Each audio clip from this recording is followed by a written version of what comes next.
Bab 501. Bolehkah dia memberitahu Mindy bahwa dia dan David tidak sudah sampai ke tahap itu lagi? Kedua-duanya tidak pernah berciuman. Mereka hanya berpegangan tangan dan berpelukan paling banyak. Dia juga tidak tahu apa yang ada dalam pikiran David. Dia tidak boleh mengharapkan seorang gadis akan memulakan perkara seperti ini, bukan? John tidak tahan lagi dan berkata, mengapa ini menjadi semakin keterlaluan? Berapakah umur Celia? Adakah ini yang patut Anda katakan sebagai seorang ibu? Orang lain sedang mendidik anak perempuan mereka tentang cara mereka harus melindungi diri mereka, tetapi sebaliknya, Anda berpikir tentang cara menjual anak perempuan Anda. Geram Mindy mendengarnya. Maka, dia berdiri dan berkata, John, bukankah ini salahmu? Adakah Anda menyalahkan saya karena fakta bahwa anak perempuan kita telah bersama David sejak sekolah menengah? Mengapa Anda tidak beritahu dia untuk melindungi dirinya pada masa itu? Tidakkah sudah terlambat untuk menyatakannya sekarang? Bukankah saya melakukan ini demi anak perempuan saya? Berdasarkan keadaannya sekarang, jika dia berpisah dengan David, adakah Anda pikir dia akan dapat jatuh cinta kepada orang lain lagi? Saya pasti dia tidak akan melakukan apa-apa pada masa itu, dan apabila itu berlaku, Anda tidak akan melakukannya. Masa untuk menyesal. John dibiarkan terdiam oleh Mindy. Dia berpikir dalam hati, kamu yang memandang rendah dia dan tidak mau dia menjadi anak kamu. Mentua, bagaimanapun, dia tidak boleh mengatakan ini. Selain itu, dia pada mulanya benar-benar tidak mempunyai masa untuk menjaga Celia, dan itulah sebabnya ia membawa kepada keputusan sedemikian. Jika dia memikirkannya, dia memegang genap tanggung jawab yang lebih besar daripada Mindy. Lagipun Mindy tak salah pun. Jika dilihat dari situasi Celia sekarang, jika dia benar-benar berpisah dengan David, memang sukar untuk dia melakukannya. Pernah suka lelaki lain lagi.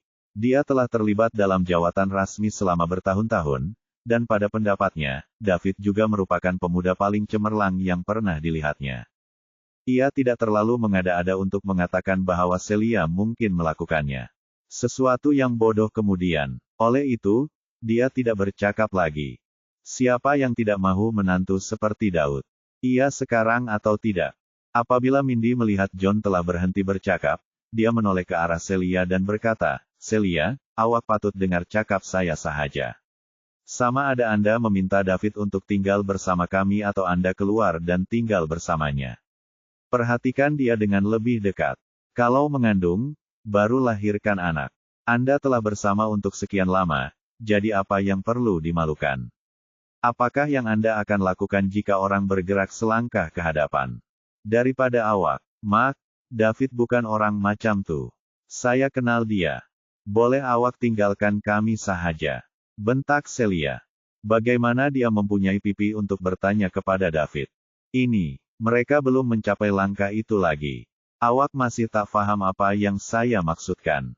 David sangat baik, dan dia juga bos besar bernilai berbilion-bilion. Dia mesti perlu melibatkan diri dalam banyak perkara sosial di luar sana. Jika dia mabuk, menjadi sasaran beberapa wanita yang menipu, dan menyebabkan wanita itu hamil, apa yang Anda akan lakukan? Hubungan Anda mungkin baik sekarang, tetapi pada masa itu, mustahil untuk diberitahu.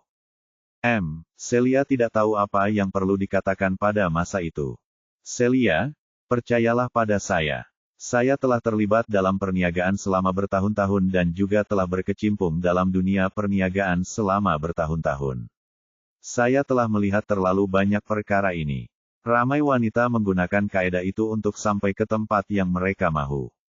Terdapat juga ramai di antara mereka yang menghalau istri yang sah dikahwini selepas merekaul teks hak cipta novel RA.org. Melahirkan anak lelaki. Itu semua adalah pasangan suami istri, sedangkan Anda hanya teman lelaki dan teman wanita. Saya akan coba. Celia berkata, mukanya merah. Apa maksud awak akan coba? Kalau awak malu nak beritahu dia, saya akan buat untuk awak. Jangan. Tolong jangan. Ibu, saya akan beritahu dia sendiri. Celia tergesa-gesa menghalang Mindy. Saya seorang kuadrilionair bab 502. David sedang dalam perjalanan ke tempat mason. Dia masih tidak tahu apa yang Mindy ada dalam pikiran Dr. Haiwan, jika tidak, dia pasti akan memberi Mindy ibu jari dan memujinya. Ibu mertuanya sangat mengagumkan. David adalah lelaki biasa. Mereka akan menamatkan pengajian di university tidak lama lagi, begitu ramai pelajar telah berpindah bersama teman wanita mereka semasa mereka masih di university. Dia iri hati dan cemburu. Semasa bersama Sarah, dia juga beberapa kali mencadangkan untuk menyewa rumah di luar, tetapi Sarah menolaknya dengan kejam. Sekarang dia dan Celia bersama dan ibu bapaknya telah mengesahkan hubungan mereka. Adakah dia tidak mau melakukan ini dengan Celia? Sememangnya, dia sangat ingin berbuat demikian. Dengan perangai dan pergantungan Celia pada David, dia tidak akan menolak jika David melamarnya. Namun, David tidak mau memusnahkan image-nya di hati Celia. Terdapat juga ketakutan bahwa Celia akan menghadapi kesukaran untuk meyakinkan ibu bapaknya. Itu karena Celia masih pelajar, jadi Mindy mesti memberitahunya untuk melindungi dirinya semasa dia berada di luar. David juga tidak mau meletakkan Celia dalam dilema. Dia tidak dapat menolaknya tetapi pada masa yang sama tiada pilihan selain mendengar kata ibunya. Oleh itu, dia dan Celia sentiasa menghormati antara satu sama lain, dan yang paling jauh mereka pergi hanyalah berpegangan tangan.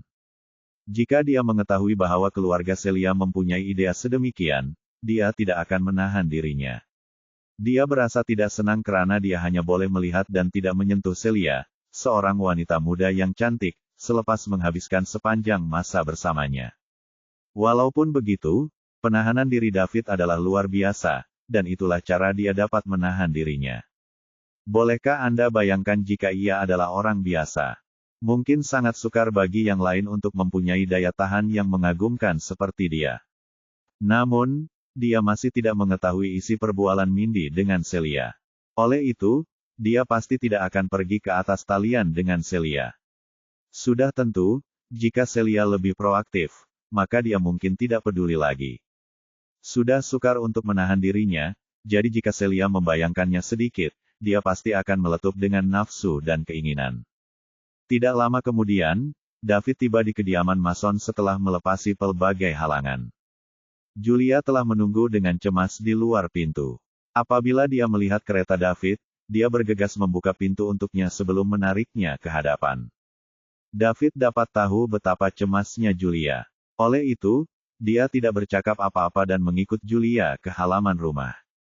Sesungguhnya, Mason berada dalam keadaan yang mengerikan. Mason duduk di halaman pada 2 kali pertama David datang, tetapi sekarang, dia bukan. Ia sepatutnya seperti yang dia bayangkan. Mason sepatutnya mula mengalami kesukaran berjalan. Kali ini, David dapat merasakan betapa menakjubkannya perubatan tradisional purba Summerland.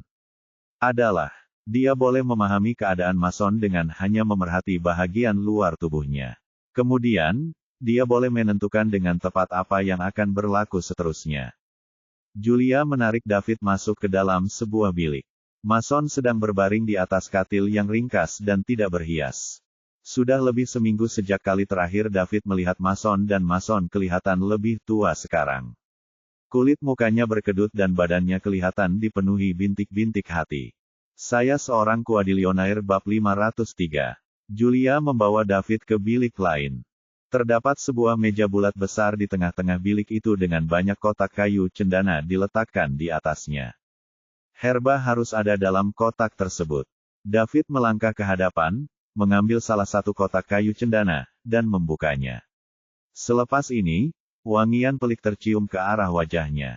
Baunya sangat menyegarkan. David tahu bahwa ini pastinya salah satu khazanah langit dan bumi yang jarang ditemui sebelum melihatnya dengan teliti. Dia melihat ginseng, tidak lebih tebal daripada ibu jari, berbaring dengan tenang di dalam kotak. Akar nipis yang tidak terkira banyaknya berbaring di sebelahnya, nampaknya berjumlah ratusan. Menggunakan perubatan tradisional kuno Summerland, David mula memerhati dengan teliti ginseng di dalam kotak di tangannya. Dia bermula dengan bentuk dan bau. Akhirnya, dia mencubit perlahan akar nipis dengan tangannya dan memasukkannya ke dalam mulut untuk merasainya. David, bagaimana keadaannya? Tanya Julia gugup di sebelahnya.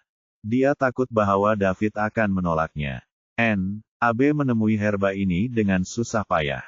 Jika mereka bukan orang yang betul, mereka akan mengambil banyak masa untuk mencari kumpulan baharu, dan kesehatan datuknya semakin teruk dari hari ke hari. Dia tidak tahu berapa lama dia boleh bertahan. Setiap hari, dia akan risau tentang perkara ini. Dia takut bahwa dia akan bangun pada waktu pagi dan mendapati bahwa datuknya telah meninggal dunia. Not bad, ini memang ginseng terbaik yang berusia lebih 1000 tahun. Lebih-lebih lagi, ginseng ini telah mencapai umur 1300 tahun, jadi ia adalah yang terbaik daripada yang terbaik dan ia mencapai piawaian yang diperlukan untuk obat kali ini, kata David. Selepas dia mendengar apa yang David katakan, Julia menarik nafas lega.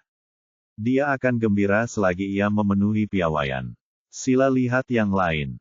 Julia mengambil satu lagi kotak dan menyerahkannya kepada David. David menutup kotak dengan ginseng, meletakkannya di tepi, kemudian mengambil kotak itu daripada Julia dan membukanya. Ini adalah kulat kurungan. Selepas beberapa pemeriksaan, dia menentukan bahwa ia berusia lebih daripada 1000 tahun. Seterusnya, David memeriksa semua herba di atas meja satu persatu. Kesemua mereka berumur lebih daripada 1000 tahun dan mereka semua memenuhi piawaian yang diperlukan. Dia yakin dia boleh membuat obat yang boleh mengaktifkan fungsi pelbagai organ dalam badan Mason, membolehkan dia terus hidup selama 10 tahun lagi atau lebih. Tambahan pula, dia bukan sahaja akan terus hidup. Selepas fungsi organnya diaktifkan, Mason boleh terus mengekalkan kuasa tempur puncaknya selama beberapa tahun. Walau bagaimanapun, jika Mason terlibat dalam pertempuran dengan seseorang, jangka hayatnya sekali lagi akan berkurangan. Lebih-lebih lagi, selepas dia makan obat ini sekali, ia tidak akan memberi kesan jika dia coba mengambilnya semula. Oleh itu, jika Mason ingin hidup lebih lama, dia harus mengelak daripada bergaduh dengan orang lain. Pada masa yang sama, David tidak dapat menahan keluh kesah. Summerland sememangnya sebuah negara yang mempunyai sejarah beribu-ribu tahun. Ini semua adalah herba yang sangat jarang berlaku, dan ia hanya mengambil masa lebih daripada seminggu untuk mengumpulkan segala-galanya. Nampaknya sekte dan keluarga tersembunyi ini mempunyai banyak barang baik yang tersembunyi. Apabila dia menjadi lebih kuat, dia akan pergi kepada mereka seorang demi seorang dan meminta beberapa. Perkara ini sangat berfaedah dan jika dia menyimpan sebahagian daripadanya, ia akhirnya akan membuat perubahan yang besar. Mazhab-mazhab ini tidak ada semasa mereka mempertahankan Summerland daripada musuh asing, dan kini, mereka mahu muncul semula untuk bertapak di Summerland. Jika itu berlaku, mereka harus membayar yuran, jika tidak, mereka semua akan dibuang dari Summerland sama seperti bagaimana Mason menghalau keluarga Haran. Mereka yang berani menentang akan dimusnahkan secara langsung. Walau bagaimanapun, dia hanya boleh melaksanakan ide-ide ini apabila dia mencapai head berganda dalam God Rank. Selepas memeriksa semua herba, David mula menyusunnya. Proses seterusnya sangat menyusahkan, dan ia akan mengambil masa yang lama. Adakah alatan lain sudah sedia? Saya akan mula bekerja sekarang. Lebih baik masalah mayat Tuan Stefani selesaikan secepat mungkin, kata David kepada Julia selepas memeriksa semuanya. Mereka sudah bersedia. Mereka sudah bersedia. Mereka semua sudah bersedia. Saya akan membawanya kepada awak sekarang juga. Selepas Julia selesai bercakap, dia tergesa-gesa meninggalkan bilik itu. David mula membuat persiapan di atas meja. Berpuluh-puluh khazanah langit dan bumi yang berusia lebih daripada 10.000 tahun digabungkan disusun mengikut susunan yang ada di kepalanya. Dia tidak boleh mengacaukan susunan herba semasa dia menyusun dan membancu obat. Jika dia melakukan kesilapan, semua usahanya sebelum ini akan sia-sia. Ini karena apabila herba dicampurkan bersama, kesan perubatan baru akan terhasil. Jika pesanan itu salah, mungkin terdapat perbedaan besar dalam kesan akhir. Tidak lama kemudian, Julia membawa dapur kecil, periuk tembikar, timbangan yang tepat, sebotol mata air yang baru keluar dari mata air di pergunungan, papan pemotong, dan pisau. David menyalakan dapur kecil dahulu sebelum meletakkan periuk tembikar di atas. Dia pun menimbang air itu sebelum menuangnya. Semua bahan perlu ditambah dalam jumlah tetap, dan dia tidak boleh membuat sebarang kesilapan. Kemudian, Dia mula memotong herba dengan pisau sebelum dikisar menjadi serbuk dan ditimbang pada penimbang. Selepas itu, David memasukkan semua serbuk herba ke dalam periuk tembikar kecil. Berat setiap item juga berbeda. Oleh itu, ia memerlukan David menggunakan kuasa mindanya yang kuat untuk membantunya menurunkan berat badan kepada mikrogram. Selepas lebih daripada sedozen herba dimasukkan ke dalam periuk tembikar, David mulai memerhati dengan teliti ramuan di dalamnya. Setelah mendidih selama kira-kira setengah jam, David menutup api di atas dapur kecil. Kemudian, dia hanya perlu menunggu dengan tenang. Seluruh proses kelihatan agak mudah. Walau bagaimanapun, David telah berhati-hati sepanjang masa ini karena takut melakukan kesilapan. Jika dia orang biasa, dia tidak akan dapat melakukannya walaupun dia tahu yang tepat. Ukuran. David boleh melakukannya karena dia mempunyai kuasa minda yang kuat, jadi dia boleh melaksanakan setiap langkah dengan sempurna. Tanpa bantuan kekuatan mindanya yang kuat, dia mungkin tidak akan dapat melalui menimbang semua herba. Selepas menunggu kira-kira setengah jam, David membuka penutup periuk tembikar dan menuangkan ramuan yang telah dibancuh ke dalamnya. Ketika David melihat separuh mangkuk ramuan likat hitam di dalam mangkuk, dia membandingkannya dengan obat yang telah siap dalam pikirannya. Pada dasarnya tiada perbedaan. David berasa lega. Walaupun dia mengikuti langkah-langkah yang direkodkan dalam perubatan tradisional kuno Summerland dalam kepalanya, David tidak pernah melakukannya sendiri, jadi dia tidak begitu yakin. Walau bagaimanapun, ia kelihatan baik sekarang. Sudah selesai? Tanya Julia dari sisi. Julia memerhatikan keseluruhan proses, daripada menyusun herba hingga membancu obat. Namun, dia tidak berani berkata sepatah pun, karena takut mengganggu Daud. Sekarang setelah dia melihat obat, dia akhirnya berani bercakap. Ya, bawa ini kepada Cikgu Stefani dan biarkan dia minum ini. Dia sepatutnya bertambah baik selepas mengambilnya, tetapi dia perlu meneruskan minum ini selama 7 hari jika dia mau pulih sepenuhnya. David menghulurkan mangkuk di tangannya kepada Julia. Baiklah, terima kasih, David. Selepas Julia mengambil mangkuk daripada David, dia tergesa-gesa meninggalkan bilik dan pergi memberikan obat kepada Mason. David membersihkan tempat kejadian. Dia terpaksa melakukan ini semula esok karena dia perlu melakukan ini 7 hari berturut-turut untuk Mason pulih sepenuhnya. Bab 504. Ibu kota di Summerland. The Lovewoods. Hari ini adalah hari yang besar untuk Lovewoods. Ini karena anak perempuan Lovewoods, Lorraine, yang telah hilang selama 10 tahun telah kembali. Ini adalah tokoh berpengaruh yang mencetuskan kekecohan di ibu kota 10 tahun lalu. Semua orang tahu bahwa pada masa itu, 2 pewaris keluarga bangsawan elit di Capital City, Stan dari keluarga Warner dan Clinton dari keluarga Zimmerman, berpaling tada karena Lorraine. Tambahan pula, orang yang pernah melihat Lorraine sebelum ini hanya akan menggambarkannya dengan 2 perkataan. Bakat yang tiada taranya. Wanita yang muncul di ibu kota seperti komet 10 tahun lalu membayangi semua wanita muda di ibu kota. Selepas menghilangkan diri selama 10 tahun, dia akhirnya muncul semula. Kali ini, Lorraine tidak menyembunyikan jejaknya apabila dia kembali. Semua keluarga yang rapi di Capital City tahu Lorraine telah kembali. Oleh itu, semua orang menyangka dia telah kembali untuk melengkapkan pelantikan 10 tahun itu. Ribut semakin meningkat di Summerland lagi. Semua orang teruja untuk melihat apa yang akan berlaku antara Stan daripada keluarga Warner dan Clinton daripada keluarga Zimmerman. Orang yang menang akan naik ke puncak untuk menjadi orang nomor 1 di kalangan orang muda di Summerland akan sejak itu menjadi kuasa yang tidak dapat dinafikan. Sedangkan orang yang kalah hanya akan dianggap sebagai batu loncatan. Ini bukan sahaja pertembungan antara 2 pemuda itu, ia juga pertembungan antara 2 keluarga bangsawan elit terbesar di Summerland. The Lovewoods hanya boleh dianggap sebagai keluarga kelas pertama di Capital City.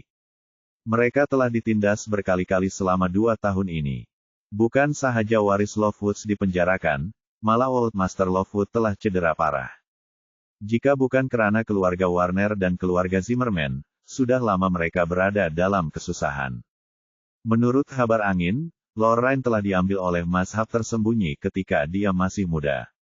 Sekte dan keluarga yang tersembunyi mewakili misteri dan kuasa di mata orang ramai. Oleh itu, ibu kota tidak akan terlalu aman kali ini. Lorraine telah kembali. Di dalam ruang tamu Lovewood Manor, seorang wanita separuh umur sedang menangis sambil memegang Lorraine. Dia ialah ibu Lorraine, Eve Sims. Grant, Fred, penatua ke-7, dan penatua ke-9 dari Krum, juga berada di sini. Mereka menghabiskan beberapa hari perjalanan dari Gunung Krum ke ibu kota. Sayang Lori, awak akhirnya kembali. Saya sangat merindui awak, kata wanita separuh umur itu sambil menangis. Ibu, jangan menangis. Saya di sini, bukan? Balas Lorraine, matanya merah. Walaupun dia telah dibawa ke Gunung Krum ketika dia masih muda dan dia hanya perlu pulang sekali setiap 10 tahun, menyebabkan dia tidak sering berjumpa dengan keluarganya, ini tidak menjejaskan betapa dia merindui keluarganya. Dia masih ingat bahwa dia adalah anak yang paling manja di rumah. Apabila dia melihat ibu bapaknya yang sudah lama tidak berjumpa, dia tidak dapat menahan diri. Mari, biar saya tengok awak baik-baik. Eve menarik Lorraine untuk duduk di sebelah sebelum memandang anak perempuannya dengan teliti. Awak tak berubah langsung. Awak masih cantik seperti 10 tahun dahulu. Eve tersenyum dan berkata. Ibu, sudah 10 tahun dan kamu sudah beruban, kata Lorraine, tertekan apabila dia melihat rambut ibunya yang beruban. Saya sudah berusia 50-an, jadi sudah tentu, saya akan beruban. Jika Anda tidak kembali segera, kali seterusnya Anda akan melihat saya adalah ketika saya berada di bawah tanah. Mak, jangan cakap macam tuh. Anda akan dapat hidup sehingga Anda berumur 100 tahun. Baiklah, berhenti memperbodohkan diri sendiri, kata Elliot Lovewood.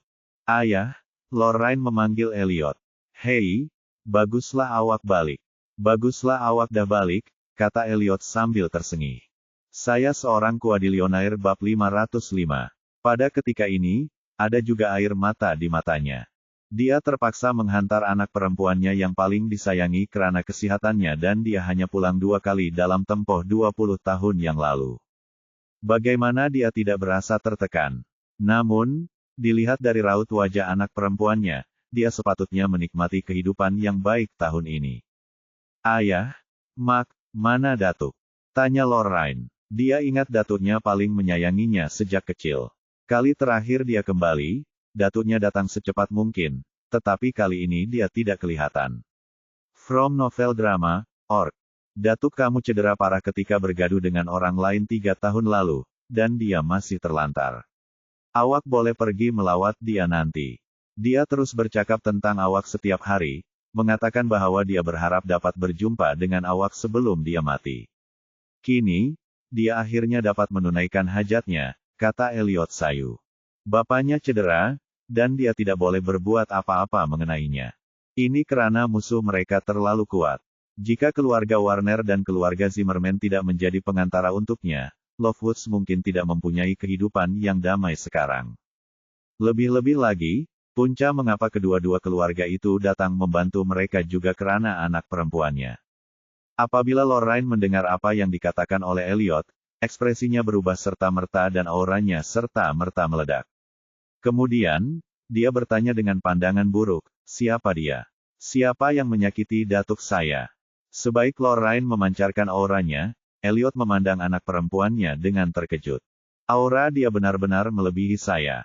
Macam mana boleh jadi? Berapa umur dia tahun ini? Jika saya ingat dengan betul, dia sepatutnya berumur 30 tahun. Dia mencapai tahap ini pada usia hanya 30 tahun. Malah Tuhan sedang membantu keluarga. Lori, tolong bertenang. Kami pasti akan mencari keadilan untuk datuk Anda sekarang karena kami berada di sini bersama Anda, kata senior Lorraine, Grant. Ya, Lori, kami di sini bersama Anda jadi tidak kira siapa itu. Kami akan membuat mereka membayar, tambah Fred. Terima kasih, Grant, Fred, kata Lorraine, menekan auranya. Pada masa yang sama, dia berkata kepada Elliot dan Hawa, Ibu, Ayah, saya minta maaf. Saya sedikit emosi apabila mendengar Atuk terluka. Saya tidak dapat mengawal diri saya. Tidak mengapa. Tak apa, jawab Elliot sambil tersenyum. Lebih kuat anak perempuannya, lebih bahagia dia. Nampaknya Lovewood semakin meningkat. Namun, Hawa bertanya dalam kebimbangan, Lori, bolehkah kita tidak membalas dendam? Abang awak berada di belakang penjara sekarang dan saya tidak mau apa-apa berlaku kepada awak. Apa yang berlaku kepadanya? Betul, di mana dia? Tanya Lorraine. Nanti saya terangkan perlahan-lahan. Bolehkah Anda memperkenalkan mereka kepada kami? Tanya Elliot. Mak, ayah lupa nak kenalkan mereka. Ini senior saya, Grant Stone. Lorraine menunjuk Grant dan memperkenalkannya. Hello, Encik dan Puan Lovewood. Ini hadiah yang saya bawa dari Mazhab, tolong terima ini.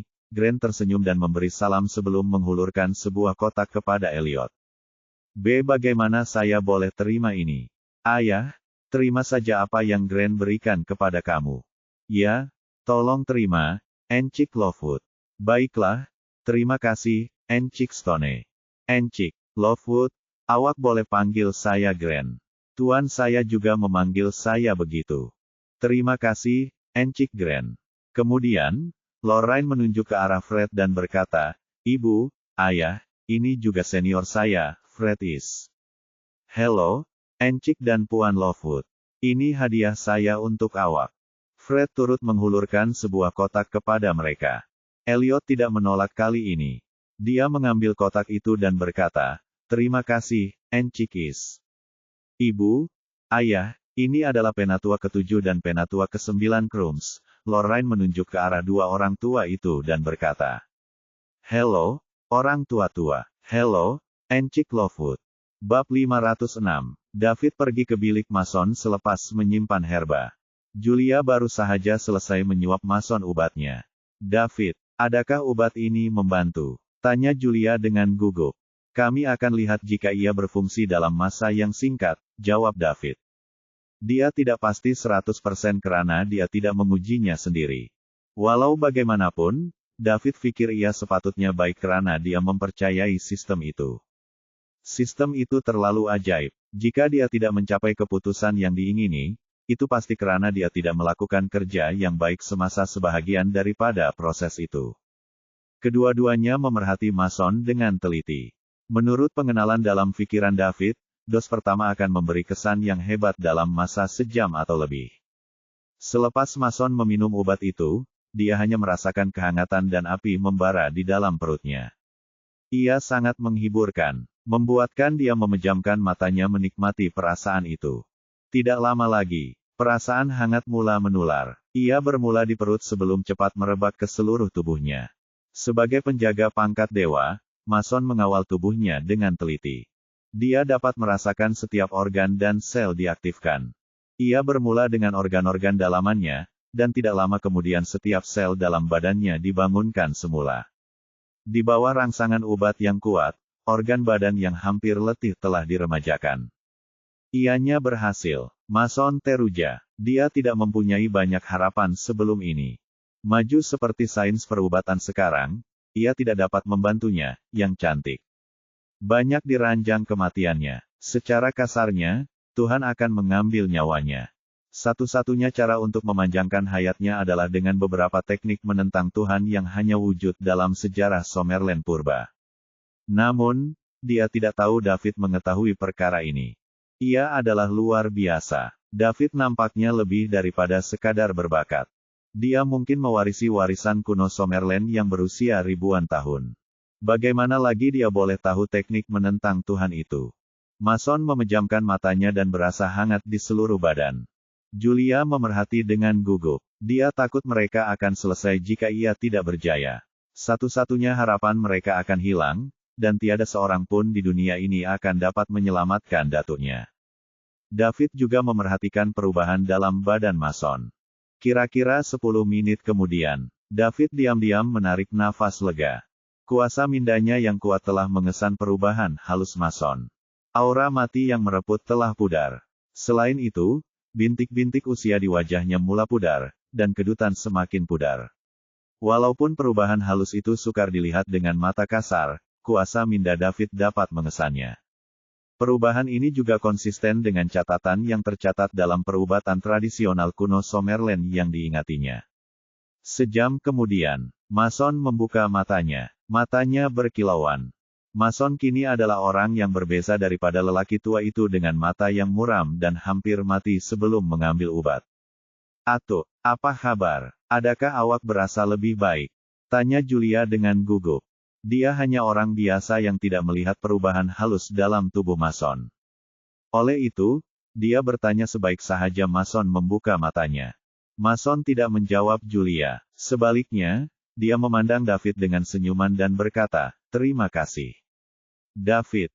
Suaranya kini bertenaga, tidak lembut dan lemah seperti tadi. Mason mengucapkan terima kasih kepada David dari lubuk hatinya. David memberinya peluang kedua untuk hidup. Dia telah berbuat baik kepadanya. Teruja, dia tidak tahu mau berkata apa, jadi dia hanya mampu mengeluarkan kata-kata yang paling ikhlas. "Terima kasih. Jangan sebut, Tuan Lama Stefani. Ia adalah penghormatan saya untuk membantu Anda. Selain itu, saya tidak pikir ia boleh mengatasi sumbangan Anda kepada Summerland," kata David sambil tersenyum. Dia gembira melakukan sesuatu untuk legenda Summerland. "Atuk, adakah Anda telah pulih?" tanya Julia dengan suara yang terketar-ketar.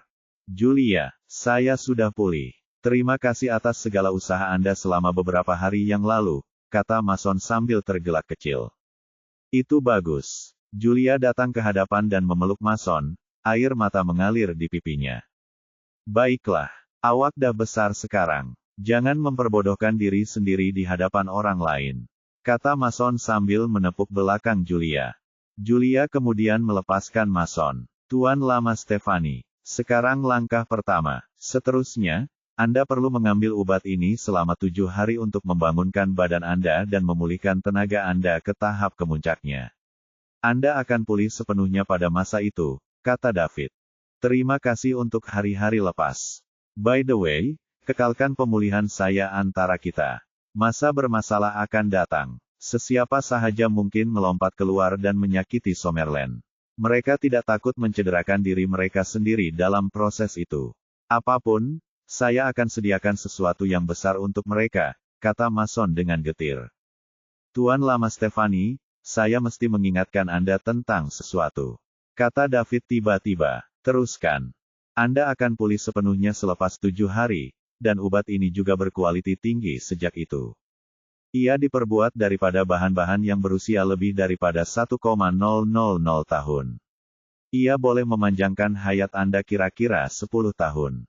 David berhenti sebentar dan terus berkata, "Tetapi jika kamu melawan orang lain seperti kali terakhir, perebutan badan kamu akan menjadi lebih cepat. Anda mungkin telah hidup selama 10 tahun lagi, tetapi pergaduhan boleh mengurangkan jangka hayat Anda kepada 9 atau 8 tahun lagi. Ia bergantung pada intensiti perjuangan Anda. Semakin sengit pertarungan, semakin lama ia berlangsung, dan semakin cepat badan Anda kehilangan fungsinya. Dan obat ini hanya boleh digunakan sekali sahaja. Ia tidak akan memberi kesan pada kali seterusnya Anda menggunakannya. Ini bermakna apabila perkara yang sama berlaku kepada Anda, tiada apa yang boleh saya lakukan. Jadi jangan bergaduh jika tidak perlu. Setiap kali Anda bergaduh, ia akan meragut nyawa Anda yang hanya tinggal beberapa tahun sahaja lagi. Fikir baik-baik." David memandang Mason dengan teliti selepas dia selesai. Dia tidak bergurau. Mason mempunyai jangka hayat paling lama kira-kira 10 tahun, dan tidak diketahui berapa lama dia boleh hidup setelah dia bertarung. Tiada apa yang boleh dia lakukan. Perubatan tradisional purba Summerland adalah obat, bukan sihir. Ia hanya boleh membantu orang hidup lebih lama, bukan hidup selama-lamanya. Malah di Summerland purba, ia dipanggil teknik menentang Tuhan. Ramai pembesar dan pegawai kerajaan berebut untuk mendapatkannya. Mereka semua mencari seseorang yang boleh mengubah nasib untuk bekerja untuk mereka. Bab 507. "Atuk," Julia coba berkata sesuatu, tetapi Mason menghalangnya. "David, saya tahu apa yang awak maksudkan, tetapi saya seorang lelaki yang pernah mati, dan sudah menjadi satu keajaiban saya terselamat kali ini. Saya bernasib baik karena saya dapat hidup pada hari lain. Saya tidak kisah berapa lama lagi saya boleh hidup. Saya hanya berharap Anda boleh membesar dengan lebih cepat dan menyatukan Summerland apabila saya tiada," kata Mason. Tuan Lama Stefani, jangan risau. Saya akan coba yang terbaik. Baik, saya akan menyingkirkan beberapa pasukan yang mengintai di sekitar Summerland sebelum saya pergi untuk meringankan beban Anda sebanyak mungkin. David terdiam lama. Dia tidak tahu hendak berkata apa kepada lelaki tua yang mendahulukan Summerland daripada nyawanya sendiri. Dia hanya boleh mencoba yang terbaik untuk meningkat lebih pantas. Dia hanya perlu membuat dirinya lebih kuat sebelum Mason menyelesaikan rancangannya, jadi dia tidak perlu mempertaruhkan nyawanya. Tuan Lama Stefani, saya akan pulang dan kembali esok. David berkata. Terima kasih kalau begitu. Julia, jumpa David. Ya, Moyang. Julia membawa David ke pintu pagar. David, terima kasih. Nenek moyang saya sudah mati kalau bukan kerana awak, Julia bersuara ikhlas. Anda tidak perlu berterima kasih kepada saya. Saya berbesar hati untuk membantu Tuan Lama Stefani. Dia telah melakukan begitu banyak untuk Summerland. Saya patut berterima kasih kepadanya. Tanpa dia, kita tidak akan dapat hidup dengan aman. Apa-apapun, terima kasih semua sama. Tolong terima kasih saya. Saya akan membayar balik kepada awak jika saya mempunyai peluang. Julia tunduk kepada David sebaik sahaja dia selesai bercakap. David segera membantu Julia bangun dan berkata sambil tersenyum sedih, tidak perlu begitu. Jangan jadikan diri Anda orang asing, oke? Bukankah kita berkawan? Macam mana kita boleh jadi kawan kalau awak terus macam ni? Baik, David, saya akan jaga Datuk dahulu. Luangkan masa Anda dan datang lebih awal esok. Baik, David masuk ke dalam kereta dan memandu pergi. Selepas ini, Julia berpaling dan masuk ke dalam kediaman untuk menjaga Mason. Sebaik sahaja di dalam, Julia melihat Mason berjalan keluar. Atuk, kenapa awak keluar? Julia bergegas untuk membantu Mason. Badan saya berkarat selepas berbaring di atas katil selama beberapa hari, jadi saya keluar untuk berjalan-jalan. Atuk, apa yang Anda mahu untuk makan malam? Saya akan menyuruh mereka menyediakan dan menghantarnya. Daud sudah tiada. Mason bertanya. Dia telah pergi. Saya suruh dia datang awal pagi esok, balas Julia. Julia, Anda perlu memastikan cengkaman Anda pada David. Dia bukan lelaki biasa. Dia juga tahu teknik menentang Tuhan dan mengubah nasib. Dia mungkin sampai ke tahap sekarang karena beberapa warisan kuno Summerland. Wira dibuat dalam masa yang sukar, dan David mungkin menjadi wira pada zaman kita, kata Mason bersungguh-sungguh. Atuk, kenapa kamu mengungkit perkara itu lagi? David sudah cakap dia ada teman wanita. Kata Julia sambil tersipu-sipu. Jadi bagaimana jika dia mempunyai teman wanita? Daripada semua keluarga yang berpengaruh di ibu kota, setiap patriark merahasiakan beberapa perempuan simpanan. Seorang istri tidak cukup untuk mengembangkan keluarga yang berpengaruh. Atuk, saya akan berhenti bercakap dengan kamu jika kamu berkata begitu lagi. Baiklah, saya akan berhenti bercakap. Tetapi ingat, Anda tidak akan menemui lelaki lain yang sebaik David jika Anda terlepas peluang ini. David adalah lelaki terbaik yang pernah saya lihat selepas hidup lebih daripada 100 tahun. Ia sudah melepasi 4 petang apabila David meninggalkan tempat Mason. Daripada pulang ke rumah Celia, dia bersiap untuk bermalam di rumah berdekatan. Hartanya bertaburan di seluruh ibu kota. Kunci berada di dalam keretanya, dan setiap kunci mempunyai alamat harta benda yang tertulis di atasnya. Selepas makan malam santai di jalan, David pergi ke sebuah rumah yang serba lengkap. David baring di katil selepas dia mandi. Ia adalah hari yang panjang untuknya. Walaupun menyediakan herba kelihatan mudah, David perlu meneliti keseluruhan proses dengan kekuatan mindanya yang kuat. Bab 508. Menggunakan kuasa minda dengan keamatan yang begitu tinggi membawa kesan yang besar kepadanya, walaupun kuasa mindanya kuat. Melihat panel sistem di hadapannya, dia melihat bahwa mata mewahnya telah melebihi 9,000 mata. Ia berada pada 9.147 mata. Ia adalah tahap yang tidak pernah dia capai sebelum ini. David juga teruja. Pada kadar ini, ia hanya akan mengambil masa 2 atau 3 hari untuk dia melebihi 10,000 mata. Sebaik sahaja mata mewahnya melebihi 10,000 mata, dia akan membuat terobosan dengan badannya terlebih dahulu. Sebaik sahaja dia membuat kejayaan dengan tubuhnya, dia akan mencapai pangkat dewa dan menjadi penjaga. Walaupun Islik Capital telah terbantut karena pengembangan tanpa tujuan mereka sepanjang minggu lepas atau lebih, ia tidak mengapa selagi mereka bertambah baik. Sebaik sahaja dia menyelesaikan masalah itu dengan Tuan Lama Stefani, dia perlahan-lahan akan menyelesaikannya satu demi satu. Ketika David memikirkan tentang mata mewahnya yang melebihi 10,000 dalam 2 atau 3 hari, telepon berdering. David mengambilnya dan melihat serta ide. Ia adalah Hugo, ketua cawangan Capital City Islik Capitals. Hello, David menekan butang jawaban dan berkata. Encik, Liddell, hello, ini Hugo. Hugo memberi salam dengan hormat di telepon.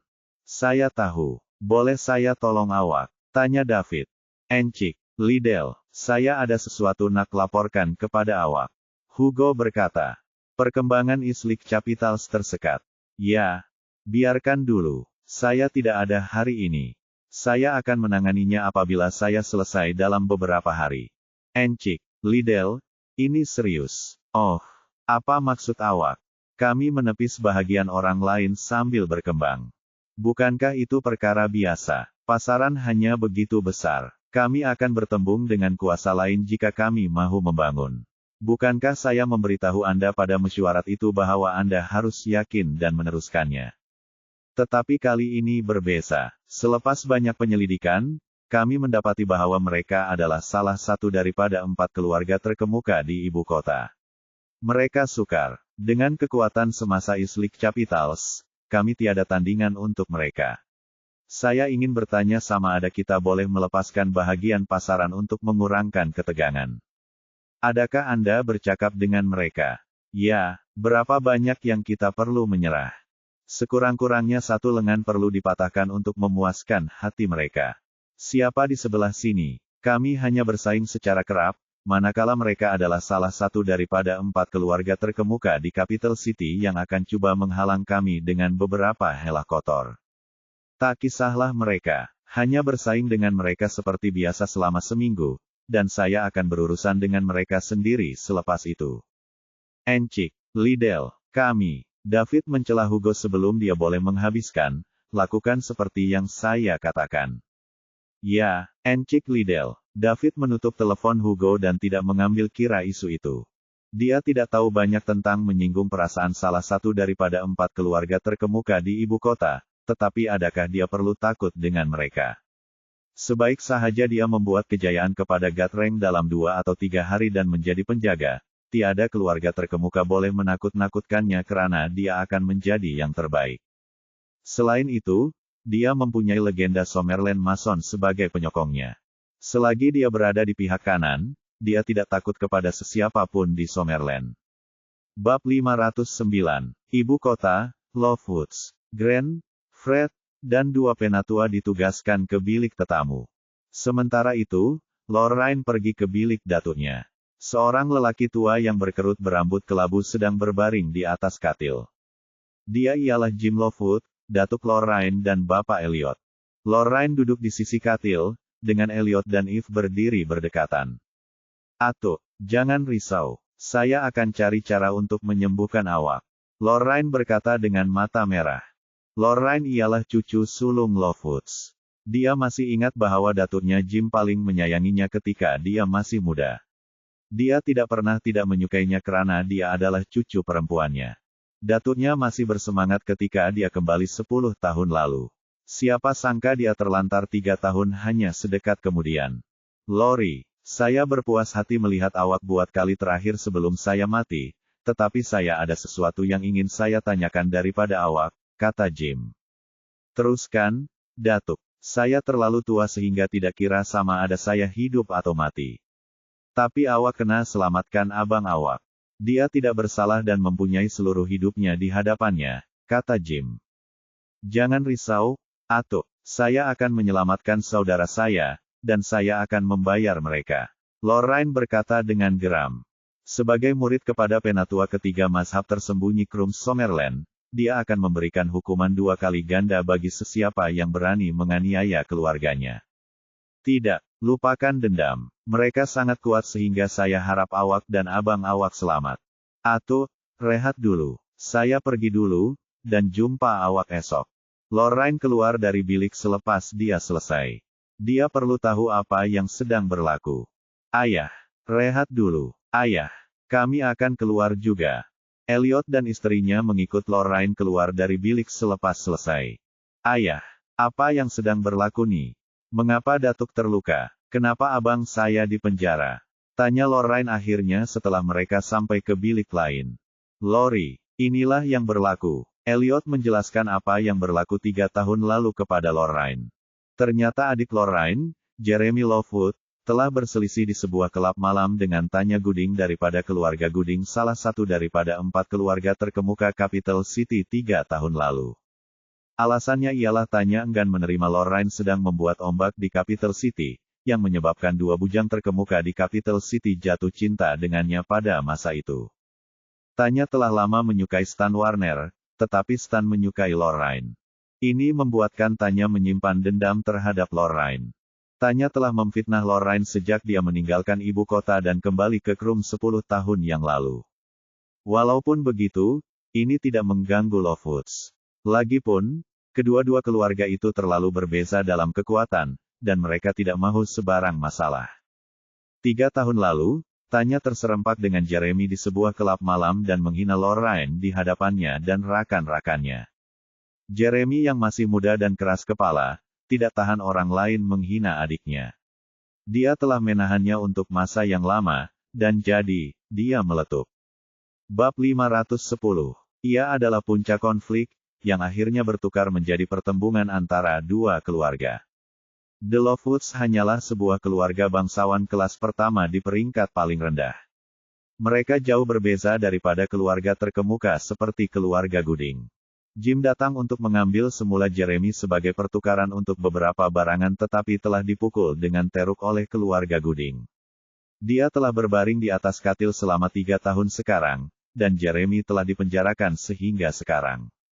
Sejak kejadian itu, keluarga Gooding mula menyasarkan Lovewoods dari semua aspek. Jika keluarga Warner dan keluarga Zimmerman tidak menjadi orang tengah, Lovewoods sudah pun ditendang keluar dari ibu kota. Selepas Lorraine mendengar keseluruhan cerita itu, kemarahan di dadanya terpaksa hilang, dan dia menarik nafas dalam-dalam sebelum menenangkan dirinya. Lori, bawa abang kamu dari situ. Keluarga Gooding berada di puncak kejayaan mereka di Summerland sekarang. Jangan kita kacau mereka, kata ibu Lorraine yang risau. Apa yang dia mahukan ialah anak-anaknya selamat. Mak, jangan risau. Saya akan menyelamatkan abang saya, dan saya mahu keluarga Gooding membawanya kepada saya sendiri, kata Lorraine.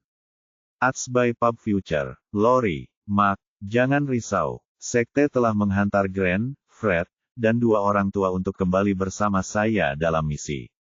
Memandangkan mazhab itu akan diumumkan kepada umum, kita perlu mencari beberapa keluarga untuk bekerja sama. The Lovewoods akan menjadi rakan kongsi pertama kami.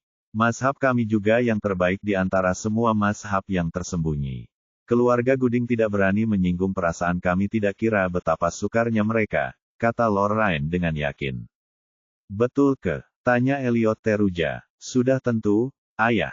Jangan risau. Saya akan pastikan Lovewoods kekal di atas, kata Lorraine tegas. Lori, apakah nama mazhab Anda? Seberapa kuatkah Grant, Fred, dan 2 orang tua kamu? Tanya Elliot. Ayah, mazhab saya dipanggil The Krums. Anda mestilah sekurang-kurangnya seorang Dragon Ranker untuk berkhidmat sebagai penatua dalam The Krums. Grant dan Fred mungkin tidak sekuat orang tua, tetapi mereka mempunyai status tertinggi di kalangan ahli mazhab. Grant adalah murid kepada ketua keluarga Krum, manakala Freddy adalah cucu kepada ketua senior. Kedua-duanya adalah satu-satunya penjaga pangkat Tuhan bagi mazhab kita. Tuhan, penjaga pangkat Tuhan. Elliot berasa seperti kepalanya berputar. Dia tidak menyangka 2 pemuda yang berbudi bahasa itu mempunyai latar belakang yang begitu kuat. Lagipun, hanya ada 3 penjaga pangkat dewa di Summerland. Ats by Pub Future. Sudah tentu, Summerland sampai ke tempat mereka hari ini karena Mason sahaja. Dari segi teknikal, Mason sahaja boleh melawan lebih daripada 10 orang. Walau bagaimanapun, berita adalah bahwa Mason sedang nasak. Summerland juga tidak terlalu aman kebelakangan ini. Jika pasukan mempunyai 2 penjaga pangkat dewa, ia boleh mengekalkan keamanan dan menakutkan yang lain. The Lovewoods boleh membuat kemajuan pesat dalam kerjaya mereka jika mereka boleh dikaitkan dengan Crumbs. Keluarga Gooding berada di puncak kuasa mereka karena mereka mempunyai ahli keluarga yang merupakan ahli parlimen Summerland. Frank Gooding, yang juga datuk kepada Tanya dan Jenson Gooding, telah menyertai organisasi itu lebih 10 tahun lalu. Ini membawa kepada perkembangan pesat keluarga Gooding dalam beberapa tahun kebelakangan ini. Sekiranya Lovewoods dikaitkan dengan Crumbs, keluarga Gooding akan takut untuk mengacau mereka, dan mengembalikan Jeremy sendiri bukanlah perkara yang mustahil. Jadi Anda tidak perlu risau. Crumbs adalah kuat. Keluarga Gooding tiada tandingannya. Esok saya akan membawa Grant, Fred, dan 2 orang tua untuk berjumpa dengan keluarga Gooding untuk melihat sama ada mereka boleh memilih untuk memecat saya dan keluarga Crumbs. Berita tentang kepulangan Lorraine ke ibu kota tersebar dengan cepat. Semua orang dalam masyarakat tinggi di ibu kota mengetahui tentangnya. Mereka menunggu reaksi Stan dan Clinton. Ramai orang sedang menunggu untuk melihat apakah jenis tindakan yang akan diambil oleh mereka berdua.